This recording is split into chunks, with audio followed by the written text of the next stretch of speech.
마태복음 5장 13절 말씀입니다.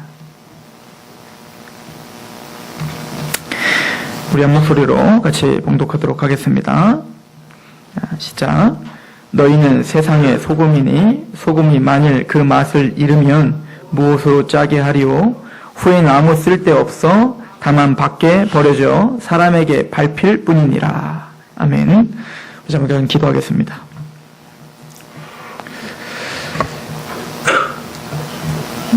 어두웠던 우리 마음을 예수 그리스도의 복음의 빛으로 밝혀주실 뿐 아니라 하나님을 알게 하신 하나님, 이 시간 우리를 복음의 맛을 내게 하고 이 세상에 녹아들어가 소금의 역할을 하라 하신 그 음성을 듣습니다. 주여, 말씀 중에 거하여 주시옵시고 우리를 겸손케 하여 주옵소서. 하나님의 나라의 백성들이 마땅히 살아야 될 그 방향과 아버지 마땅히 우리가 추구해야 될 것이 무엇인지를 바라보게 하옵소서. 전하는 자를 겸손케 하시며 듣는 하나님의 백성들의 귀와 마음을 낮아지게 하시옵소서. 이 시간 하나님께 위탁하오며 예수 그리스도의 이름으로 감사하며 기도합니다. 아멘.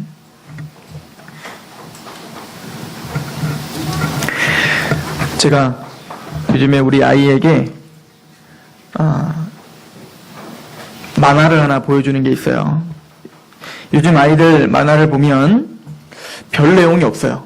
그냥 재미있고 또 영상이 굉장히 역동적이고 그런 것만 있지, 그 감수성을 만져줄 수 있는 그런 애니메이션이 없단 말입니다. 폴리 이런 것들, 그래 내가 구해줄게 이런 것만 있지, 그 어떤 사랑 이야기 그런 게 없어요. 근데 제가 가만히 생각해보면 인식을 잘 못했을 때에도 그냥 TV에서 나오는 만화들이 플란다스의 게 이런 것들을 봤거든요. 어렸을 때도. 요즘에 제가 우리 아이에게 태권브이를 보여주고 있는데, 우리 아이는 그 나이 요즘 아이들과 다르게 태권브이를 좋아합니다. 그래서 태권브이를 보는데 오늘 아침에도 잠깐 보여줬거든요. 근데 제가 이제 틀어만 줬지 그 내용을 잘 안 봤다가 오늘 봤는데 이런 내용이 나왔어요. 그 어떤 여자 박사의 그 아들이 있는데, 그 혁이라는 아이가 있는데 그 아이가 죽었나 봅니다. 그래서 이 박사가 이 아이를 재생시킨 거예요. 근데 그 주인공 훈이와 친구인데 근데 그 재생시킨 그러니까 사이보그죠. 그러니까 로봇으로 재생을 시켰는데 그게 성공을 하니까 이제 그 훈이 아버지 박사들과 이렇게 얘기를 해요. 전화해서 성공했어요. 어쩌다 그랬냐, 잘 됐다 그러면서. 근데 그 미나라고 그 영이라고 하는 딸과 그 박사님이 이야기를 하는 도중에 깜짝 놀랐어요. 이런 얘기를 하더라고요. 근데 걱정이 있다. 우리 인간의 이 과학이 잘 쓰면 창조주의 은혜지만 만약에 이것을 잘못 쓴다면 창조주에게 위배하는 것이 될 것이다. 그랬더니 그 영이가 이런 얘기를 합니다. 맞아요. 바벨탑을 쌓는 것이 될까봐 걱정이 돼요. 라는 말을 하는 거예요. 그거 다 기독교적 용어거든요. 그래서 김청기 감독이 기독교인인가? 제가 이런 생각을 했는데, 무슨 생각이냐면, 제가 군대에서 군종병으로 있을 때, 군종병에 보면 군종병 그 일지가 쫙 있단 말입니다. 제가 군종병일 시대에는 그게 군종병의 역할과 신뢰도가 없었단 말이에요. 너나 잘해요. 맨날 이거였거든요. 너나 딴짓하지 말고 초코파이나 잘 나눠줘. 이 정도였는데, 예전에 군종병 일지를 보니까 대대장이건 연대장이건 군종병한테 엄청난 신뢰를 보냈고, 아니 대대장과 연대장이 돌았던 위문을 그 군종병이 다 돌면서 기도를 해주고 거기서 예배를 드려주는 게 공적인 행사였어요. 그래서 이 뭐가 잘못됐을까? 물론 시대가 발전되고 문화가 발전돼서 이게 시대적인 상황인가? 이런 생각을 했는데, 제가 오늘 그래서 그 인터넷을 한번 뒤져보니까 글로벌 리서치를 통해서 홍정길 목사님이 한국 기독교 신뢰도를 조사해 보니까 5점이 만점이라면 3점은 신뢰하지도 않고 불만 있지도 않고 그냥 그래요. 그러니까 3점이에요. 그러니까 3점 밑으로는 뭐예요?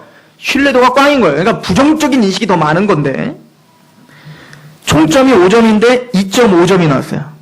이 얘기는 믿지 않는 사람들에게 기독교는 부정적인 이미지가 더 크지 기독교로 인한 긍정적인 이미지는 없다는 얘기입니다. 2008년, 2009년, 2010년, 2013년을 계속 리서치 조사를 해보니까 2008년에 18.4%, 기독교가 좋다. 이게 18.4%, 2009년도에 19.1%, 2010년도에 17.6%, 2013년 12월 19.4%다 낮은 수치죠. 원래 뭐 불신자들이 기독교를 본 시간이 그렇겠죠 라고 생각하지만 가톨릭은 47.0%, 불교는 38%. 문제가 있는 거죠. 주님 우리를 소금의 역할을 하라. 그래서 세상에 녹아들어 기독교의 맛을 내게 하고 그것으로 영향력을 끼쳐라 라고 했지만 지금 현대 기독교는 우리가 지금 몸담고 있는 이 현대 기독교는 이 상록교회를 포함해서 또 개인적인 교회인 우리는 전혀 세상에 하나님의 나라의 복음의 맛을 느끼지 못하게 하며 사는 겁니다. 맛을 잃어버린 소금이 된 지 오래라는 거예요. 오늘 예수님께서 너희는 소금이니 소금이 맛을 잃어버리면 밟힐 뿐이다 라고 말을 하는데 이런 리서치 조사들에 우리는 귀 기울여야 될 필요가 있습니다. 이것은 단순히 기독교라고 하는 어떤 큰 공동체에 대한 이야기가 아니라 바로 나에 대한 문제이기 때문에 그렇습니다. 믿지 않는 사람들이 예수님을 믿고 있는 여러분들 얼마나 신뢰하고 있는지요? 믿지 않는 사람들이 구원을 받고 복음에 감격하고 있는 여러분들을 얼마나 더 존경하고 있는지요. 이것은 우리의 삶을 돌아보는 중요한 잣대가 됩니다. 어떤 사람들은 이건 다 비유기 때문에 이것은 단순히 윤리적 도덕적 문제가 아닙니다 라고 이야기하는 사람이 있습니다. 아니요. 성경을 잘못 보고 있는 겁니다. 성경은 윤리적 도덕적 이야기도 합니다. 그러나 그 윤리적 도덕적 삶을 끌어내기 위한 교리적 이야기가 앞에 있을 뿐입니다. 우리가 알고 있는 칼빈, 우리 장로교죠? 칼빈이라고 하는 분은 종교개혁, 교리적 이야기와 복음을 선포하고 카톨릭의 그 잘못된 복음을 비판했죠. 그리고는 제네바에 프랑스에서 쫓겨나서 그 핍박을 받아서 제네바로 가서 하나님의 복음만 가르치는 학교를 만들었어요. 제네바 아카데미입니다. 그리고는 그곳에 종교개혁, 하나님의 복음에 입각한 자들이 모여들기 시작했고 그 제네바시가 완전히 바뀌었습니다. 그리고 나중엔 칼빈은 쫓겨나당합니다. 제네바에서. 그 이유는 하나입니다. 그 당시에 그 시의회의 주도권을 잡고 있었던 자들이 다 술장사, 또 어떤 그 클럽, 이런 것들을 운영하는 사람들이, 제네바라는 도시는 원래 기독교 도시였어요. 그런데도 불구하고 그런 것들이 성행했던 곳이었습니다. 윤리적 도덕적 타락이었죠? 칼빈이 제대로 된 복음을 들고 거기에 감격하고 있는 사람들이 모여들기 시작하니까 술장사와 모든 술집이 문을 닫기 시작한 거예요. 그래서 그 시의회의 고위 관직들이 칼빈을 탄핵해버린 겁니다. 나중에 카톨릭에 밀리게 되니까 교리적으로 잡아줄 수 있는 사람이 없으니까 다시 칼빈을 다시 데려오죠. 우리가 잘 알고 있는 평양의 대부흥, 복음의 운동이었습니다. 여러분들 단순히 기도만 했더니 부흥이 있더라. 그거 아니었어요. 선교사를 통하여서 사경회가 있었습니다. 말씀, 복음을 가르쳤고 말씀을 가르쳤습니다. 그래서 제가 몇 번 얘기했죠. 부산에서 저 멀리에 있었던 사람들이 말씀을 배우기 위해서 평양까지 걸어왔다니까요. 그럼 말씀의 운동이었습니다. 그 말씀을 접하니 내 자신의 죄악이 보였고 거기서 통회가 일어났고 회개가 일어났고 그 운동이 평양 대부흥이었습니다. 평양시에 모든 술집들이 문을 닫기 시작했습니다. 하나님의 복음을 갖고 있는 자는 단순히 지식적으로만 깨닫고 내가 이걸 알지 라고 하는 영지주의로 빠지는 게 아니라 그 말씀을 알면 단순히 그 삶이 그 영적인 문제만 바뀌는 게 아니라 그 영적인 호수가 바뀌면 거기서 터져나오는 물이 바뀌는 것처럼 삶이 바뀌고 가치관이 바뀌고 말이 바뀌는 거예요. 이게 윤리적 도덕적 문제가 아닙니까? 한국은 초기에 이 땅에 왔을 때 이 복음을 제대로 들고 있었던 언더우드와 아펜젤러를 통하여서 복음이 힘있게 전파됐고 그 복음을 알고 있었던 사람들은 순교를 했습니다. 우리가 알고 있을 때 극보수에 있었던 주기철 목사님, 손양환 목사님이 바로 우리가 들고 있었던 복음을 들고 있었던 분들이에요. 그분들을 통하여서 일제에 대항했고 그래서 그 당시에는 기독교인은 존경을 받는 시대였고 지금처럼 엄청난 양의 기독교인이 있지는 못했지만 그 소수의 그 기독교인이 한국의 모든 문화를 장악했죠. 학교를 세웠고 병원을 세웠습니다. 고종환계도 나중에 민비가 시해되고, 민비라고 하면 되죠. 우리 명성황후가 시해되고 너무 두려워서 아간 파천을 한 이후에 다시 돌아와서도 내가 황제입니다 라고 선포했지만 항상 두려움 가운데 살았어요. 언제 일본이 나를 죽일 줄 모른다. 그때 가장 신뢰했던 분이 누군지 아십니까? 밥도 못 먹었다는 거예요. 그래서 언더우드하고 도시락을 싸우라고 해서 언더우드 선교사님이 싸운 도시락만 먹었다는 겁니다. 자기는 기독교인이 아니었지만 누구를 신뢰할 수 있었던 거예요? 기독교인이었던 바로 언더우드 선교사님을 신뢰할 수밖에 없었던 거예요. 이런 이야기는 그냥 흘러간 옛 이야기가 되어서는 안 됩니다.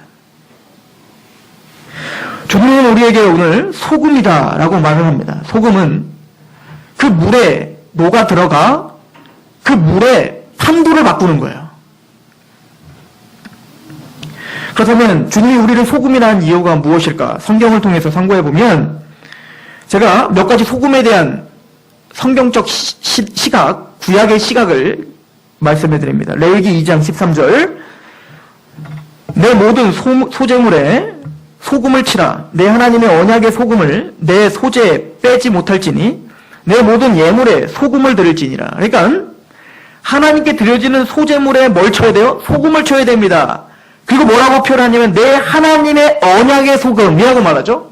소금은 뭐와 연결이 되어 있냐면 하나님의 언약과 연결이 되어 있는 겁니다. 역대하 13장 5절을 읽어드립니다. 이스라엘 하나님 여호와께서 소금 언약으로 이스라엘 나라를 영원히 다윗과 그의 자손에게 주신 것을 너희에게 알 것이 아니냐. 그러니까 다윗에게 주신 그 다윗 언약, 이 영원한 언약을 뭐하고 지칭했냐면 소금 언약이라고 표현해요. 소금 언약. 그래서 소금은 뭔가 유지되고 변하지 않고 이런 걸 말할 때 바로 소금을 말하는 겁니다. 그래서 하나님의 언약은 변하지 않고 변질되지 않고 신실하심을 소개하기 위해서 비유로 소금을 이야기하신 거예요. 마치 소금이 변질되지 않고 방부제 역할을 하지 그런 것처럼 하나님의 언약은 그렇게 변치 않는 거야를 말할 때 소금을 말했다는 거예요. 소금 언약.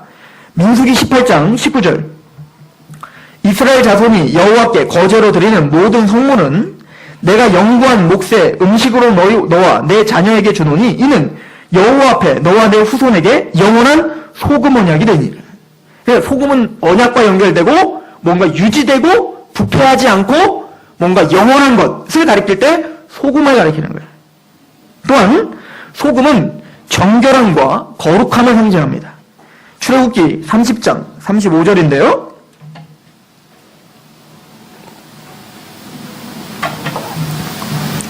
그것으로 향을 만들되 향 만드는 법대로 만들고 그것에 소금을 쳐서 성결하게 하고 라고 말하죠. 즉 소재물이나 그 향액에 소금을 치는 이유는 뭐예요? 이것은 성결, 즉 하나님에게 거룩하게 구별된 것이다 라고 말하는 거예요. 그 얘기는 뭐냐면 앞에 구절과 연결시켜보면 이 소금을 뿌린다는 건 어떤 의미? 하나님의 영원한 언약, 그 언약을 뿌려서 언약을 적용시켜서 어떻게 하는 거예요? 하나님 앞에 거룩하게 구별시키고 성결시키는 역할이 바로 소금인 거예요. 안동에 가장 유명한 게 뭐죠? 간고등어죠. 제가 너무 뭐라 그럴까요? 고민에 빠졌다 하기는 좀 그렇고 좀 이상했어요. 왜냐면 안동을 봤더니 육지거든요. 근데 왜 거기서 고등어가 그렇게 유명할까? 여러분들 다 아시죠? 그 이유는 뭐예요? 육지기 때문에 바로바로 먹을 수가 없으니까 저 멀리서부터 와야 되니까 뭐를 그렇게 친 거예요? 간. 근데 소금으로 간을 엄청 해갖고 온 거예요. 그러니까 간고등어가 이렇게 유명한 거죠. 우리나라 김장, 젓갈, 뭐 세계 유산으로 이렇게 올라가서 대단한 거죠. 그죠? 대단해요. 그러나 그 만든 이유가 뭐예요? 보관이 안 되기 때문에 오래 먹으려고 어떻게 한 거예요? 소금을 치다 보니까 김장이 되고 젓갈이 된 거예요. 다른 게 아니라. 즉 소금이라는 건 방부제의 역할을 합니다. 이것은 이스라엘도 마찬가지예요. 이스라엘도 소금을 방부제 역할로 쳤어요. 맛을 내는 것, 방부제 역할. 그렇기 때문에 소금을 이야기할 때 언약과 연결을 시킨 겁니다. 방부제. 또한 이 소금은 치유의 역할이 있다라고도 상징을 합니다. 열왕기하 2장 19절부터 제가 읽어드리면, 그 성읍 사람들이 엘리사에게 말하되 우리 주인께서 보시는 바와 같이 이 성읍의 위치는 좋으나 물이 나쁨으로 토산이 익지 못하고 떨어지나이다. 이 성읍은 여리고성이거든요. 그 여리고성에 가서 지금 엘리사가 기적을 베푸는 장면입니다. 근데 보니까 이 성읍은 으리으리하고 너무 좋은데 뭐가 나빠요? 물이 나쁨으로, 이 나쁘다라고 하는 것은 악하다 이런 뜻이거든요. 뭔가 지금 으리으리하고 겉은 번지르르 하지만 그 뭔가 악함이 거기에 있는 거예요, 이 성읍에. 20절, 엘리사가 이르되 새 그릇에 소금을 담아 내게로 가져오라 하매 곧 가져온지라. 엘리사가 물 근원으로 나아가서 소금을 그 가운데 던지며 이르되 여호와의 말씀이 내가 이 물을 고쳤으니 이로부터 다시는 죽음이나 열매 맺지 못함이 없을지니라 하셨느니라 하니 그 물이 엘리사가 한 말과 같이 고쳐져서 오늘에 이르렀더라. 거기에 뭘 뿌렸어요? 소금을 뿌렸더니 그 악함이 고쳐지더라. 이 얘기는 일맥상통하게 뭔 얘기를 하는 겁니까? 하나님의 언약의 소금. 이 소금이 뿌려서 진짜 그게 막 악해진 게 깨끗해진 게 아니라 소금을 통하여 뭘 지금 설명하는 겁니까? 하나님의 영원한 너희를 유지시켜주고 너희를 깨끗하게 하는 정결하게 구별시켜주는 하나님의 언약이 선포되니 여리고성이 어떻게 될 거라는 거예요? 다시 회복되고 치유될 거라는 거예요. 이 당시에 여리고성은 어떤 곳이었냐면 여러분들이 열왕기상 16장을 읽어보면 알지만 하나님이 여리고성이 무너뜨렸죠. 하나님이 여호수아를 통해서 여리고성을 무너뜨리고 뭐라고 했냐면 다시는 여리고성을 재건하지 말라라고 했어요. 왜? 여리고성은 뭐에 대한 상징입니까? 하나님을 신뢰하지 않고 인간이 높아진 마음으로 내가 내 인생을 지키고 내가 이렇게 화려함을 그 칭송을 누가 받고 있는 것? 내가 받고 있는 것. 이게 여리고성이거든요. 이게 가인이 쌓았던 애목성이고 그 성을 하나님이 침투하심으로 무너뜨린 거예요. 그게 구원이죠. 여러분들이 높아진 교만이 꺾이는 거죠. 여러분들이 나 자신을 믿었던 것이 꺾이고 누구만을 섬기게 되는 거예요? 하나님만 섬기고 하나님만 의지하는 것. 이게 구원받은 자의 태도죠. 그러므로 그곳에는 뭐가 다시 세워지면 안 돼요? 여리고성이 다시 세워지면 안 되는데 이 일이 있기 전에 열왕기상에 베델 사람 히엘이라는 사람이 여리고성을 다시 재건했거든요. 그래서 하나님의 말씀대로 장자가 죽고 차자가 죽은 그 도성에 엘리사가 와서 어떻게 뭡니까? 악하다라고 말한 거예요. 그리고 그곳에 뭐요? 하나님의 언약의 소금을 뿌렸더니 다시 고쳐짐을 통하여 너희들이 살 길은 뭐밖에 없다는 걸 선포하는 겁니까? 하나님의 언약, 말씀을 붙잡는 거, 이것이 너희가 살 길이란다를 설명한 거죠. 이게 바로 소금의 특징입니다. 마찬가지로 너희가 소금이니 라고 하는 것은 바로 하나님의 언약을 갖고 있는, 하나님의 말씀을 갖고 있는, 영원한 언약을 갖고 있는 너희가 뭐라는 거예요? 소금이라는 거예요. 바로 너희가 세상의 소금이다 라고 말합니다. 그렇다면 한번 간접적으로 이렇게 생각해 볼 수 있어요. 우리가 세상의 소금이라면 지금 세상은 뭔가 부패해 있고 뭔가 잘못되어 있다는 거예요. 여리고성을 쌓았던 그 성읍처럼 지금 세상은 뭡니까? 하나님을 인정하지 않고 하나님 앞에 대적하고 교만한 마음으로 지금 자기 이기적임으로 전쟁이 벌어지고 싸움이 벌어지는 그런 악하다라고 하는 곳이 되었단 말입니다. 그곳에 하나님은 뭘 뿌리십니까? 엘리사를 통해 언약의 소금을 뿌렸듯이 그 세상, 더럽혀지고 부패한 그 세상에 누구의 소금을 뿌리는 거요? 하나님의 언약을 깨달은 저와 여러분들의 소금으로 뿌렸단 말입니다. 그런데 아무 일이 안 일어나. 엘리사를 통해서 소금을 뿌렸더니 그곳이 고쳐지고 치유됐는데 우리가 아무리 엄청 많은 양의 소금을 뿌려도 전혀 아무 일이 일어나지 않아요. 그러면 하나님의 계획이 잘못된 겁니까? 아니면 그 소금이 맛을 잃은 겁니까? 이 이야기는 여러분들 비판하기 위한 이야기가 아니라 저를 위한 이야기인 거죠. 우리를 위한 이야기란 얘기입니다. 세상은 하나님을 더더욱 대적합니다. 창조 원리와 하나님의 말씀에서 등을 돌리고 점점 시대가 갈수록 멀어지고 있습니다. 또한 교회도 더욱더 부패하여 하나님의 복음을 선포하면 더더욱 박해하는 시대가 옵니다. 세상의 가치관이 어느 순간 성도들의 마음을 장악했고, 이 교회도 이제는 하나님의 말씀의 원리대로 교회를 운영하는 게 아니라 세상의 원리, 경영 방식이 이미 교회를 장악했습니다. 성도들만 많이 모이게 한다면 그것이 오케이예요. 그게 진리라고 생각하는 이 시대에, 잘못된 시대에 여러분들은 복음을 갖고 계십니까?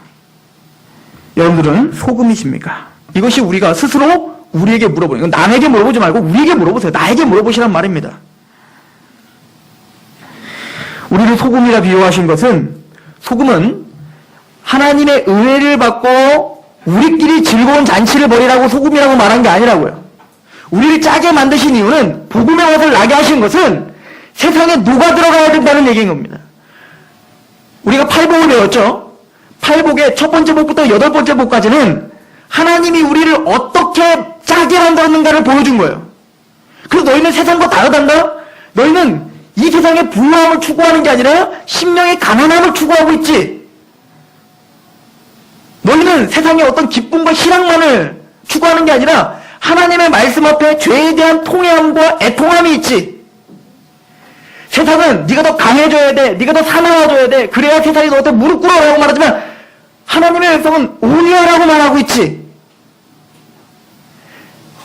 세상은 가는 곳마다 네 자신을 위해서 사람들 집 눌러라고 말하지만 너희는 화평하는 자가 되라 라고 말하지. 의를 위하여 핍박받는 자가 되라 말하지. 이게 세상과 다른 거죠. 복음을 갖고 있는, 십자가를 갖고 있는 자의 확연하게 다른 삶이죠. 다른 삶의 태도요, 기질이죠. 이걸 설명하고, 내가 너희를 왜 그렇게 만들었는지 아니? 내가 너희를 왜 그렇게 하나님의 나라로 만들었는지 아니? 내가 너희에게 왜 그렇게 하나님의 복음에 감격하고 구원의 확신이 있겠는지 아니? 소금이 되라고. 변화산상에 올라가서 베드로와 야고보와 요한이 예수님의 변화된 모습을 보면서 감격합니다. 주님, 너무 황홀합니다. 너무 기쁩니다.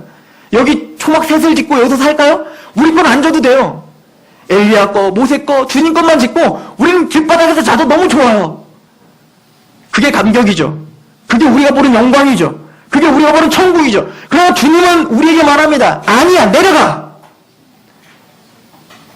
여전히 병든 자가 있고 여전히 치유가 필요한, 여전히 지금 고침을 받아야 될 그 세상으로 내려가. 이곳은 너희가 있어야 될 곳이 아니야.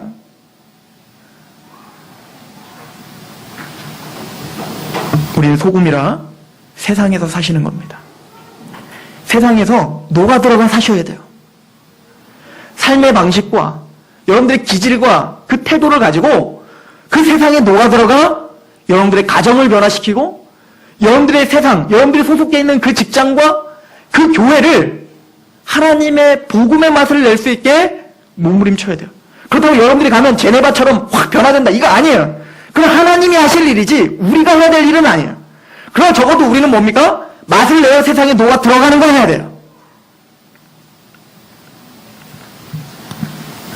이것이 바로 소금의 사명인 겁니다.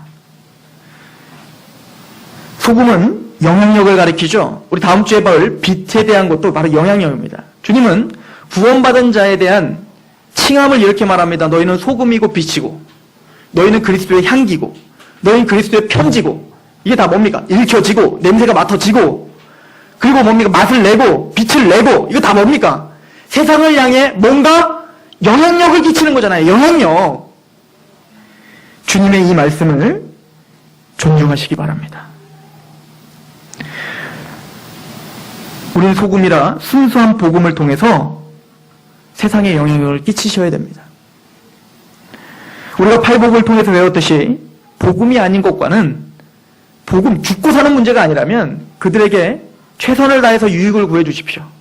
그러나 적어도 하나님의 말씀의 복음에서는 타협함이 없으셔야 됩니다. 그러기 위해서 우리가 순수한 복음을 더 준비해야 되며 하나님의 말씀을 통하여 더 무장해야 됩니다.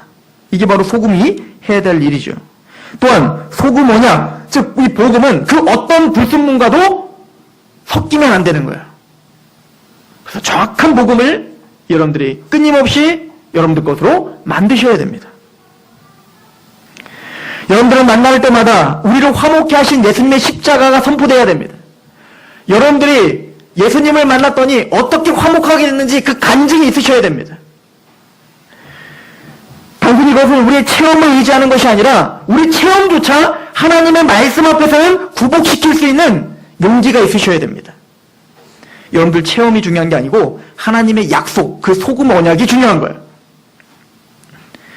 또한 그런 복음, 이런 어떤 하나님의 말씀을 알고 있고 그것을 전파하는 것만이 소금의 역할이 아니라 그 맛을 갖고 있는, 복음을 갖고 있다는 복음의 삶의 방식을 살아내셔야 됩니다.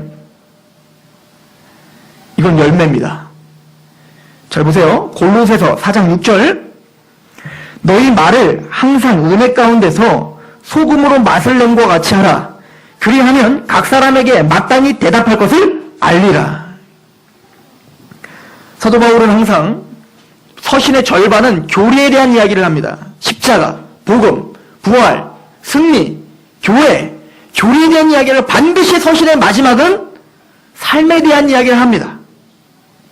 구원받은 자가 과연 어떤 삶의 방식으로 사는지를 정확하게 말해주고 있단 말이죠.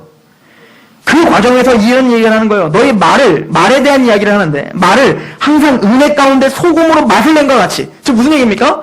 한마디를 하더라도 구원받은 자라면 한마디를 하더라도 이 사람이 무조건 듣기 좋은 어떤 아양을 떨어라는 게 아니고 지혜롭게 말을 하라는 거예요. 지혜롭게. 내 감정대로 말하지 말고 소금을 딱 치면 어때요? 맛이 안 나던 게 맛을 내면서 막 기분을 좋게 하죠. 그런 것처럼 구원을 받았다면 말 한마디도 어떻게 해요? 절제하라는 거예요. 절제.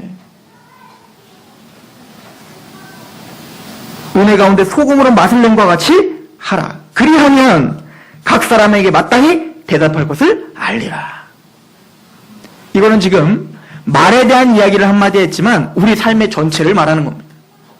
우리가 가는 곳마다 어떻게 돼요? 맛이 나야죠. 하나님 나라의 맛이 나고 예수 그리스도의 맛이 나야죠. 그런 삶을 살다가 당하는 핍박이 바로 십자가입니다. 또한 소금과 같은, 하나님은 이 소금과 같이 복음의 맛을 내고 복음의 삶의 태도를 통하여 빛을 비추는, 이게 다음 주 설교인데요. 빛을 비추는 자를 통하여서 하나님은 하나님의 나라를 확장시키겠다 합니다. 가만히 생각해보니 우리도 맛을 잃은 소금과 같지 않습니까? 그런데 성경은 너희가 진짜 복음을 갖고 있다면 이미 너희는 맛을 내는 소금이라는 거예요. 그리고 이 교회를 통하여서 크건 작건, 그 교회가 화려하건 화려하지 못하건 하나님은 교회라는 공동체를 통하여서 하나님의 계획과 뜻을 이루시겠다라고 확정하죠. 이게 에베소서에 있는 말씀입니다. 한번 찾아봅시다.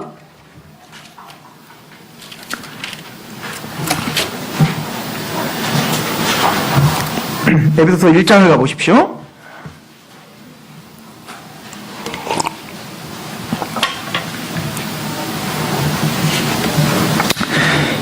1장 21절부터 보면 모든 통치와 권세와 능력과 주권과 이 세상뿐 아니라 온 세상에 일컫는 모든 이름 위에 뛰어나게 하시고 또 만물을 그의 발 아래 복종하게 하시고 그를 만물 위에 교회의 머리로 삼으셨느니 이 십자가와 부활을 통해서 이미 이루어졌어요. 이제 만물이 다 예수 그리스도께 복종케 되었고 이제는 우리 교회의 머리가 되셨습니다. 그죠? 그러면 우리는 이 땅을 떠나지 않고 이 땅에서 뭡니까? 녹아들어 삽니다. 이게 교회죠. 그럼 이 교회를 통해서 하나님이 원하시는 게 뭡니까? 23절 같이 한번 읽어봅니다. 시작. 교회는 그의 몸이니 만물 안에서 만물을 충만하게 하시는 이의 충만이니라. 우리는 만물 안에 있습니다. 세상에 만물에 녹아들어 살죠. 그들은 아무 의미 없이 녹아들어 살고 그냥 그들과 짝하며 사는 게 아니라 만물을 충만하게 하시는 이의 충만. 이 충만이라는 단어는 완성이라는 뜻이에요. 완성, 완전함. 즉 하나님의 계획이 온전하게 이루어지는 도구, 그 중심에 누가 있다는 거예요? 교회, 너희가 바로 그 완성이란다. 즉 이 만물은 하나님의 뜻에 지금 어긋나 있어요. 그런데 여러분들의 마음, 저의 마음이 하나님과 이미 어긋나 있었는데 예수 그리스도로 말미암아 하늘의 것과 여러분들의 것이 통일됐죠. 그래서 하나님의 뜻이 여러분들에서 지금 이루어지고 있다고요. 그렇게 하나님의 말씀이 우리에게 완성인데 그 완성이 이 세상에 속하여 사는 이유는 뭐라고요? 소금이 되어 이 세상을 하나님의 뜻에 완성시키는 도구. 내가 너에게 복을 주고 너는 복의 근원이 될지라. 아브라함에 주신 그 축복, 이게 소금의 역할을 하라라고 하는 것입니다.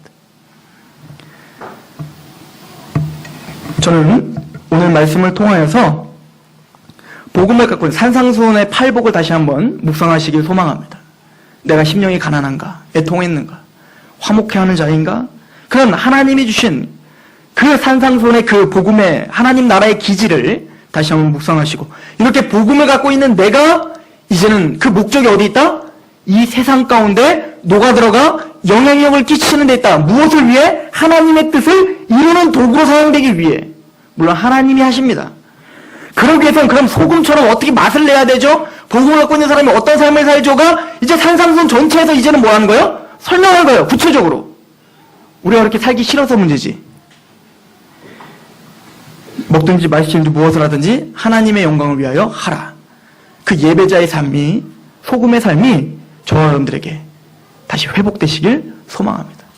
여러분들이 뿌려지는 곳에 부패함이 방지되고 하나님의 복음이 선포되고 여러분들이 통해 하나님의 영광이 드러나시길 소망합니다. 기도하겠습니다. 하나님, 변화선상에서 그 예수님의 화려한 영광을 본, 부활의 영광을 본 제자들과 같이 우리도 하나님 나라가 예수 그리스도의 그 영광스러운 구원의 완성이 기대되고 소망되는 자들입니다. 우리가 땅을 밟고 있는 이 땅은 여전히 병든 자가 있고 또 여러 가지 문제가 있는 것처럼 하나님을 대적하고 하나님의 영광이 땅에 떨어뜨려지며 복음을 갖고 있는 자들이 핍박을 받는 곳이옵니다. 또한 우리의 인생이 여전히 녹록지 못한 삶을 살아 끊임없이 고통과 애통이 있는 곳입니다. 그러나 주님께서 주신 사명, 하나님이 주신 그 사명이 너무나 기뻐 또 예수 그리스도의 그 영광스러운 그 약속이 있어 우리가 이곳에 있습니다.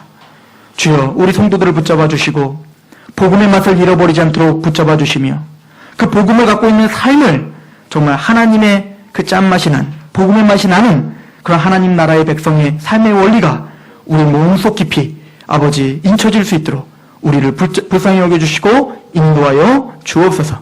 그렇게 역사하실 하나님을 기대하며 예수 그리스도의 이름으로 감사하며 기도합니다. 아멘. 이렇게 찬양합시다.